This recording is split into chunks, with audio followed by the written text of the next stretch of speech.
राजस्थान के जंगल में टूनी चिड़िया अपनी 3 बहुओं के साथ रहती थी। टूनी चिड़िया की तीनों बहुएं एक से बढ़कर एक थी। वो तीनों बहुत ही आलसी थी। बहुओं के होते हुए भी टूनी को ही घर का सारा काम करना पड़ता था।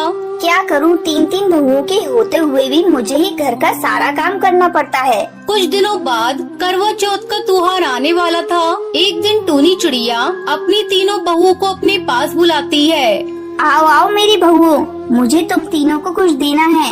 ये सुनकर तीनों बहुएं खुश हो जाती हैं। ये माँ जी हम लोगों को क्या देने वाली है? लगता है कुछ खाने की चीजें देंगी।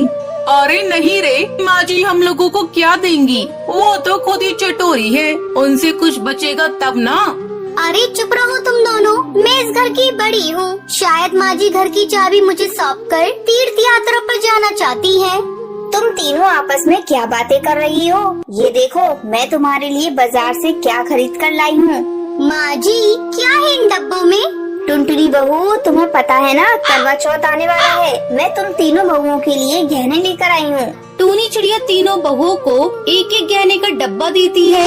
माँ जी ये तो बहुत सुंदर है। तभी टुनटुनी चिड़िया की नजर एक दूसरे जेवर के डब्बे पर पड़ जाती है। माँ जी उस डब्बे में क्या है?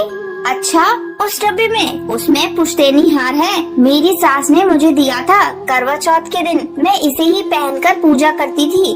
फिर तीनों बहुएं वहाँ से चली जाती हैं। रात को टुनटुनी चिड़िया को पुश्तैनी हार के बारे में सोच कर नींद नहीं आ रही थी। ऐसा करती हूँ, कल सुबह उठकर मैं घर का सारा काम खत्म कर दूंगी। माँ जी जब ये सब देखेंगी तो अपना पुश्तैनी हार मुझे दे देंगी। ऐसा सोचकर टुनटुनी चिड़िया अगले दिन सुबह उठकर घर का सारा काम करने लगती है। बर्तन की आवाज सुनकर सुंदरी कौवी की नींद टूट जाती है। ओह तो ये बात है, घर का सारा काम अकेले करके माँ जी को इम्प्रेस करना चाहती हो, लेकिन मैं ऐसा होने नहीं दूंगी। हार तो मैं ही लूंगी माँ जी से। मैं अभी चाय बनाकर माँ जी को देती हूँ। मेरे हाथ की बनी चाय पीकर माँ जी खुश हो जाएंगी।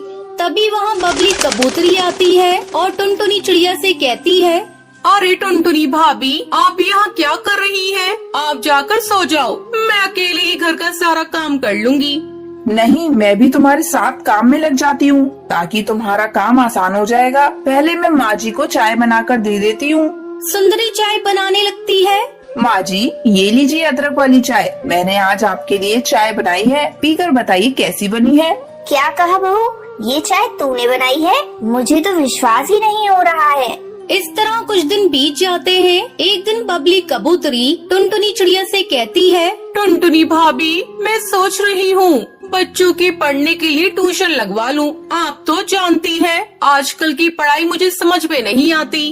तभी टूनी चिड़िया ये बात सुन लेती है और बबली कबूतरी से कहती है, नहीं बहू, इसमें बहुत पैसे खर्च होंगे। टुनटुनी बहू तू ही क्यों नहीं बच्चों को पढ़ा देती? तू तो बहुत पढ़ी लिखी है।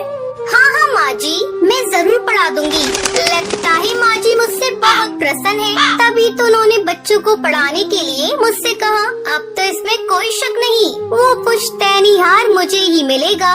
इस तरह तीनों बहुएं अपना आलस छोड़ देती हैं और पुश्तैनी हार की लालच में घर का सारा काम करने लगती है। और एक दिन टूनी चिड़िया अपनी तीनों बहुओं को अपने पास बुलाती है। ये लो बहू, तुम तीनों की मेहनत का इनाम है मेरे पास। 2 और पुश्तैनी हार हैं। तुम तीनों को मैं एक एक हार दे रही हूँ। इस पुश्तैनी हार को तुम लोग संभाल कर रखना। हाँ माँ जी, हम लोग इस पुश्तैनी हार को संभाल कर रखेंगी। तीनों बहुएं अपनी सास के दिए तोहफे से बहुत खुश हो जाती हैं और तीनों घर की जिम्मेदारी अच्छे से संभालने